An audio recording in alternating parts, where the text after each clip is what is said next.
Section 8 of Neighbourhood, A Year's Life in and About an English Village, by Tickner Edwards. April, Part 1. 1.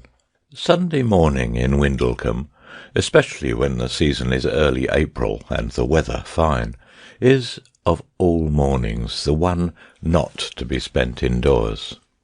To-day, until the church bell had ceased its quiet tolling, and the last belated worshipper had hurried up the street, just within the screen of box hedge that divides my garden from the public way, so as not to obtrude my old coat and pipe and week-day boots on those more ecclesiastically minded, and then, bareheaded, hands thrust deep into trouser pockets and pipe leaving a grey trail of smoke behind on the tranquil air, I lounged out upon the green, deserted and still in the sweet April sunshine, to study Windlecombe under one of its most inviting aspects, its seventh-day spirit of earned sloth and unstrung loitering ease. Though the old vicar has held his post here for nearly half a century, and is better acquainted with the parish than almost any other, there is just this one aspect of life in Windlecombe which must be to him for ever a sealed book. When once he has got his little flock together for morning service, with the church door shut upon them, the village and all its doings pass for the time being out of his ken. On wet Sundays and on the great church festivals he knows that many accustomed corners, my own included, will be as infallibly occupied as they are at other times unvaryingly empty, and thereof he never makes either complaint or question.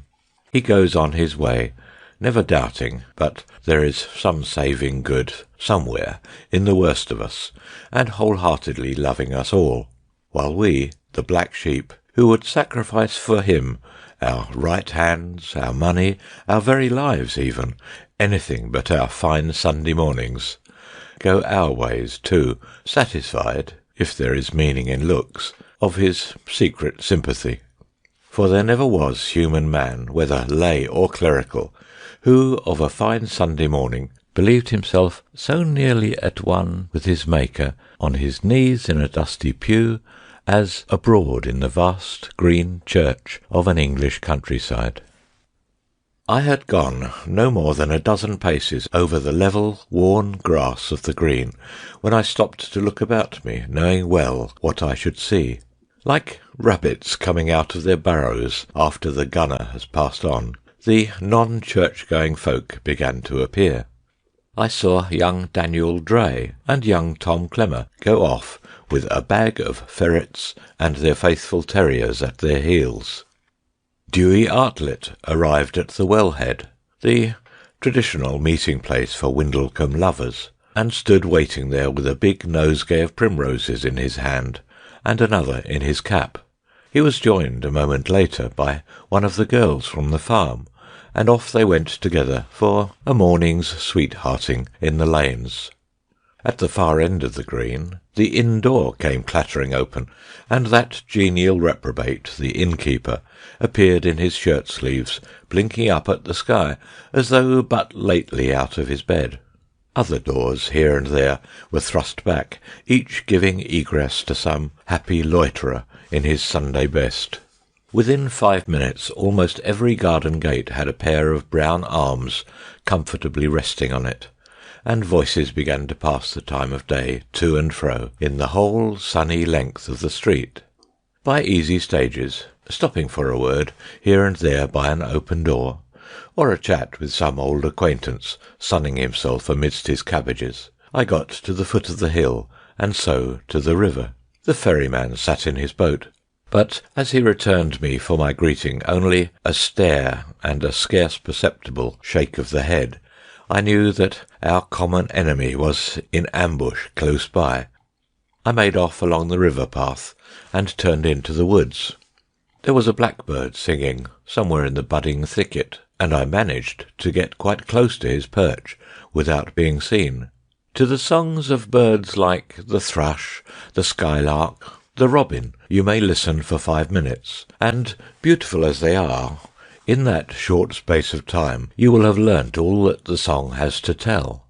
But the blackbird's song is very different. It has an endless succession of changes in rhythm, power, and quality. You may listen to it for an hour and never hear a phrase repeated in its exact form. The difference between the blackbird's song and that of nearly all other birds is the difference between the singing of a happy schoolgirl and that of a prima donna. While both have melody, one alone has finished artistry. Until you have stayed in a wood with a blackbird a whole sunny April morning through, and got from him the truth of things as he alone can tell it, you do not really know that spring is here. Now, by the riverside copse, as I leaned on the old lichen-gilded timbers of the fence, listening to the pure, unhurried notes, the fact that it was really April at last was suddenly borne in upon me. In the daylight and eventide choruses of birds, the thrushes, by dint of sheer numbers and vehemence, easily overpower all other singers. Now and again you can catch and isolate a matchless phrase of blackbird music, but to hear the song in perfection, you must wait until the day is wearing on towards noon, and he seeks solitude for his singing. If birdsong is a language, then the blackbird must be the supreme orator of the woods. Though you understand not a syllable of what he is pouring forth, there is no doubt of its ever-varying meaning. In the midst of a succession of quite simple phrases, each consisting of 3 or 4 notes at the most, he suddenly gives you a passage whose melodious complexity is almost bewildering. He constantly varies the pace of his delivery. He embellishes his song with grace notes, beautiful silver-chiming triplets in the midst of his lowest, most leisurely strains. There is emphasis, attack, a sort of blustering use of sheer power of utterance. Or he may run over a slow, quiet tune at his lightest tongue-tip. At times, indeed, it is well nigh impossible to believe that you are not listening to 2 birds together, of totally different qualities of voice, alternating their melodies. How long I should have tarried there, furtively renewing this old acquaintance, I know not, but it seems my cover was incomplete, and the song came to its usual termination. It stopped short in the midst of one of its brightest stanzas, and I knew my presence had been observed. The blackbird made off. There was first the defiant yet fearsome cluck, cluck, cluck, until he was clear of the bushes and free to fly, and then away he went through the sunshine to the far bank of the river, hurling over his shoulder as he went the usual mocking laughter peal. 2. A week of April has gone by, a week of rain and shine, and the singing of the south wind by day, and at nights an intense dark calm, full of the sound of purling brooks. The river runs high, all the streams are swollen, the low-lying meadows are half green grass, overspread with a pink mist of ladies' smock, and half glittering pools of water that bring down the blue of the sky under your feet as you go. You can never forget the rain for an instant. On this page, as I sit writing at the open window, the morning sun was streaming a minute ago. Now a ragged grey rain cloud has come tumbling over the hills, and I cannot see across the green for the torrent. It is by almost as quickly as I can set down the words, and now the sunbeams are pouring in at the window again. The whole village lies before me, drenched and sparkling, the street one long river of blinding light. Tom Artlett, going by early this morning to his work, and spying me in the garden, called out that he had heard the cuckoo twice already, and it may well be so. The ringing note of the wryneck, the cuckoo's mate, has been sounding in the elm tops all the morning through, and the cuckoo is seldom far behind her messenger. Nightingale and swift, swallow and martin They are all on their way northward now, and any day may bring them.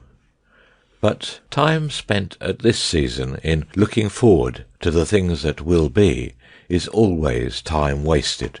Every hour in early April has its own new revelation, and common eyes and ears can do no more than mark the things that are. Yesterday, in a blink of sunny calm between the showers, I took my midday walk through the hazel woods. The young leaves already tempered the sunlight to the primroses and anemones that covered the woodland floor, giving all a greenish tinge. Though the whole wood was full of primroses, it was only by the edges of the fields, where they grew in full sunshine, that their rich yellow colour had any significance. Here under the hazels this was so diluted and explained away by the white of the anemones, and again by the leaf-filtered sunbeams from above, that the primroses no longer seemed yellow. At a few yards distant, in the dimmest spots, you could scarce tell one flower from another, but for its shape. Wherever I went in the wood, the soft droning song of the bees went with me. You could hardly put one foot before the other without dashing the cup from the lip of one of these winged wanderers. But though the anemones and primroses grew so thick, so inextricably mingled together, the honey-bees kept to the one species of flower. They clambered in and out of the star-like anemones, sometimes 2 and 3 at a blossom together, but the primroses were always passed over by hive-bee and humble-bee alike. Here and there I picked one of the sulphur blossoms, and tearing it apart, made sure that there was nectar in plenty. Its presence was plain even to human eye. The truth was, of course, that the sweets of the primrose were placed so far down the trumpet tube of the flower that no bee had tongue long enough to gather them, even if they were to her mind. Yet though the bees might scorn the primrose for much the same reason as the fox contemned the grapes in the fable, there was one creature specially told off by nature to do the necessary work of fertilization. Now and again, in the general low murmur of voices about me, I could distinguish an alien voice. This came from a large fly in a light brown fluffy jacket, with transparent wings fantastically scalloped in black. He jerked himself to and fro in the air, from one primrose to another, hovering a moment over each, before settling and thrusting a tongue of amazing length down the yellow throttle of the flower. His name I have never heard, but I know that until recent times he continued to conceal not only his means of livelihood, but his very existence from the vigilance of naturalists. Darwin himself failed to identify this primrose sprite with his special mission in fertilizing work. It is strange how familiarity with the commonest natural objects may exist side by side with a pitiful ignorance about them. I had gathered primroses every spring for half a lifetime through, before I realized that I bore not one but 2 kinds of blossom in my hand. The discovery, I remember, came with something like a shock of surprise. Yet there was no blinking the fact. The wonder, indeed, was that in all the thousands I had gathered, as boy and youth and man, the thing had never before occurred to me. There was no difference in the sulphur-hued faces of the flowers, but while the deep central tube of some was closed with a little whirl of pale buff feathers, in others this tube was open, and there stood just within it a slender stem topped with a small green globe. It seemed at first sight, then, that the sexual principle in the primrose was divided, each plant bearing only male or only female flowers. But investigating further, I found that this was not so. Each flower was truly hermaphrodite. Only in one the male feathery anthers were uppermost, and in the other the green pistil of the female appeared above. 30 years it took me to discover these simple, obvious facts about a thing I had handled every spring since childhood. How many decades more, I wonder, must pass ere I shall clear up the final mystery about them? A matter now to me dark as ever, how, with the primrose alone, this came to be so, and above all, why? End of section 8. Please subscribe to update new videos. Please share and like if you enjoyed the video. Thanks so much.